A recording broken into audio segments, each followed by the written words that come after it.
You can build the best product in the world. You can create the best content. You can have the best app. None of it matters. If a platform doesn't surface you, you don't exist. Not because your product failed, not because customers rejected you, but because a gatekeeper decided you weren't worth showing. In 2024, Apple collected over $27 billion in App Store commissions worldwide. Amazon took $156 billion from third-party seller fees. Google controlled nearly 90% of all internet searches on Earth. Visa and MasterCard processed roughly 90% of every card payment outside of China. These aren't companies competing in the market. They're companies that control the market. And the businesses that depend on them have no choice but to play by their rules, pay their fees, and pray they don't change the terms overnight. When did competition become permission? That's the question nobody in corporate America wants to answer, because the answer reshapes everything we think we know about free markets, fair competition, and the American dream of building something from nothing. A gatekeeper is simple to define. It's any entity that controls access to customers, not a competitor, not a rival, a toll booth. You want to sell a product online? Amazon controls 40% of all US e-commerce. You want people to find your business? Google handles 8.5 billion searches per day. You want to put an app on someone's phone? Apple and Google own the only two app stores that matter. You want to accept a credit card payment? Visa and MasterCard process 9 out of every 10 card transactions in the country. You want your video seen by an audience? YouTube's algorithm decides who watches and who doesn't. These companies sit between producers and consumers like bridge operators over the only river in town. You can build the most beautiful car in the world, but if there's only one road and someone else owns it, you're paying a toll or you're walking. Here's what changed. In the old economy, power belonged to whoever made the best product. Distribution was fragmented. There were thousands of retailers, hundreds of TV channels, dozens of ways to reach a customer. A small business could open a shop on Main Street, take out an ad in the local paper, and compete on quality. If your product was better, customers found you. The market rewarded excellence. That world is gone. The new economy consolidated everything. Instead of thousands of storefronts, there's Amazon. Instead of dozens of search engines, there's Google. Instead of fragmented media, there's YouTube. Instead of multiple payment networks competing for merchants, there's the Visa-MasterCard duopoly. Power didn't shift from one company to another. It shifted from an entire category of businesses, the producers, to a new category, the intermediaries. The platforms, the gatekeepers. Consider what happened to retail. In 2014, Amazon was taking about 19% of every dollar a third-party seller earned on its platform. By 2023, that number had crossed 45%. Not because Amazon's services got twice as valuable, because sellers had nowhere else to go. Amazon commands roughly 40% of all US e-commerce sales. That's 6 times more than Walmart, its nearest competitor. For millions of small businesses, leaving Amazon means leaving the majority of their customers behind. One seller put it perfectly, "I don't want to be on Amazon anymore. I just don't want to give this company any more of my money or any more control over me." But she's still there because the alternative is financial suicide. Amazon generated $156 billion from third-party seller fees in 2024. If that revenue stream were its own company, it would rank inside the Fortune 25. And here's the part that should concern everyone. Amazon doesn't just charge sellers for access. It studies what sells best on its own platform, then creates Amazon Basics versions of those exact products and places them above the original sellers in search results. Imagine a landlord who watches which tenant's restaurant makes the most money, opens an identical restaurant next door, and then redirects all the foot traffic to his own place. That's the gatekeeper economy. Apple plays an eerily similar game.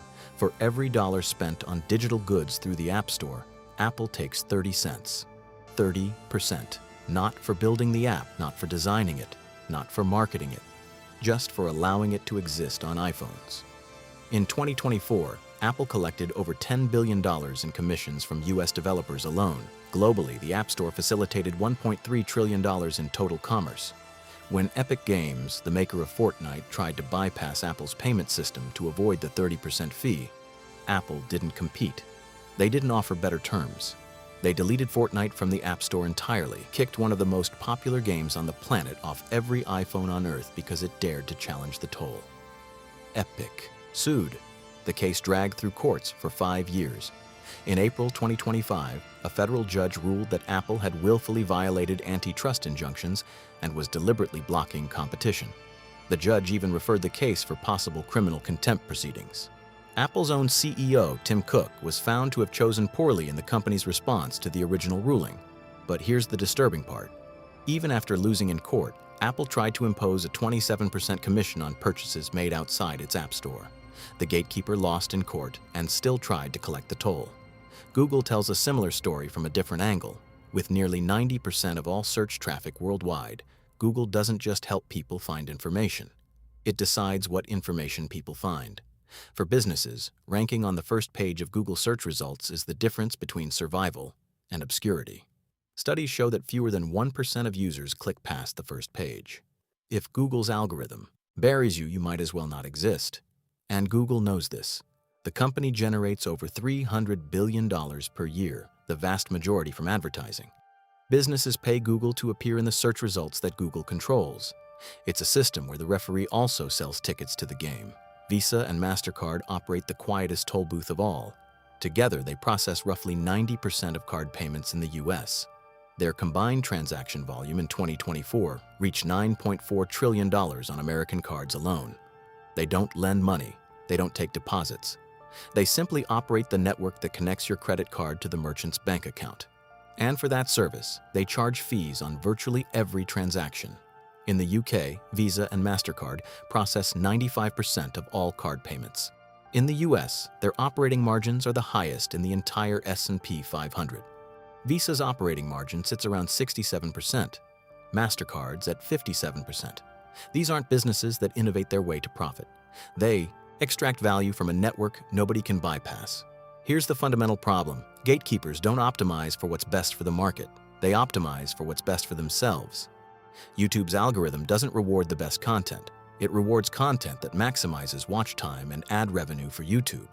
Creators have watched their income collapse overnight because of algorithm changes they had no warning about and no ability to influence.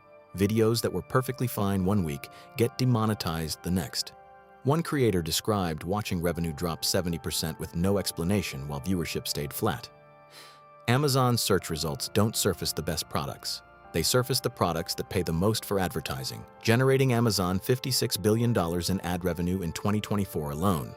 If you're a small seller who can't afford sponsored placement, your superior product sits buried on page 4 where nobody will ever see it.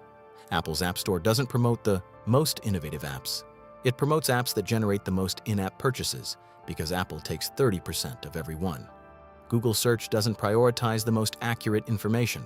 It prioritizes content that keeps users on Google properties where they'll see more ads.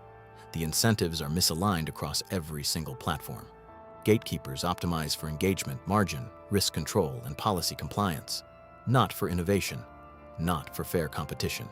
Not for the success of the businesses that depend on them. Now imagine you're a small business owner. You've spent 3 years building a product. You've invested your savings. You've hired employees. Your entire livelihood depends on Amazon's marketplace. Then one morning, you wake up and discover Amazon's algorithm has changed. Your listing has been suppressed. Your sales have dropped 60% overnight. You didn't do anything wrong. No customer complaint, no policy violation. The algorithm just changed. This happens every day. Amazon sellers have described watching years of work evaporate because of automated systems that make decisions before any human reviews them. Account suspensions happen without warning. Listings get modified without notification. One seller described losing $50,000 in inventory because Amazon's long-term storage fees exceeded the value of perfectly good products. App developers face the same existential fragility. Apple rejects apps for vague policy violations, then launches competing features built into the operating system. Spotify fought Apple for years over the 30% commission that Apple charged on Spotify subscriptions, while Apple Music, its direct competitor, paid nothing. YouTube creators invest thousands of hours building audiences, only to discover the algorithm has shifted, and their content no longer gets recommended. Their income vanishes, their audience disappears. Not because viewers stopped caring, but because the platform decided to show them something else. One policy change equals existential risk. That's not a free market, that's a dependency. And the problem is getting worse, not better. Network effects mean that the bigger a platform gets, the harder it becomes to compete with it. Every new seller on Amazon makes it more essential for buyers. Every new buyer makes it more essential for sellers. The same cycle repeats with Google, Apple, Visa, and YouTube. Scale compounds advantage, data moats deepen, switching costs rise. Regulatory complexity actually favors incumbents. Smaller companies can't afford the compliance teams needed to navigate the EU's Digital Markets Act or antitrust litigation, but Apple, Google, and Amazon can spend billions on lawyers and lobbyists to delay, water down, or circumvent regulation for years. Cloud infrastructure creates even deeper dependencies. Amazon Web Services powers roughly a third of the internet. Companies that sell on Amazon's marketplace often also run their back-end systems on Amazon's cloud. The gatekeeper doesn't just control the storefront, it controls the plumbing. So the question becomes unavoidable. Is this efficient or dangerous? Are gatekeepers stabilizing markets by providing infrastructure, reducing friction, and creating trust? Or are they slowly replacing markets with something else entirely? A system where a handful of companies decide who gets to participate in the economy and on what terms. The optimists point to the sheer scale of commerce these platforms enable. Apple's App Store ecosystem facilitated $1.3 trillion in global commerce in 2024. Amazon's marketplace supports nearly 2 million active sellers. YouTube has paid creators $70 billion over 3 years. These aren't small numbers. Real businesses thrive on these platforms every day. But the pessimists see a different picture. They see an economy where one company can destroy your business with a policy change you didn't vote on, weren't consulted about, and can't appeal. Where 30% of your revenue goes to a toll booth operator just for existing. Where the platform that hosts your storefront also competes against you with privileged access to your own sales data. The gatekeeper economy isn't coming, it's already here. It's in the 30% Apple takes from every app purchase. It's in the 45% Amazon extracts from every third-party sale. It's in the 90% of searches that flow through a single company. It's in the payment network duopoly that touches nearly every dollar you spend. In the modern economy, access is everything, and access is no longer neutral. The next disruption won't come from a better product. It won't come from a smarter founder or a more innovative startup. It will come from whoever figures out how to become the next gatekeeper, the next toll booth, the next entity that sits between billions of people and the thing they need. The only question is, who becomes the next gatekeeper? And when they get there, will they be any different from the ones we have now? What do you think? Are gatekeepers good for the economy or slowly strangling it? Let us know in the comments below. If you enjoyed this breakdown of how platforms really work, hit that like button and subscribe for more stories of money legends. And if you think the gatekeeper economy is concerning, wait until you see our next video. We think you'll love it. Click here to watch.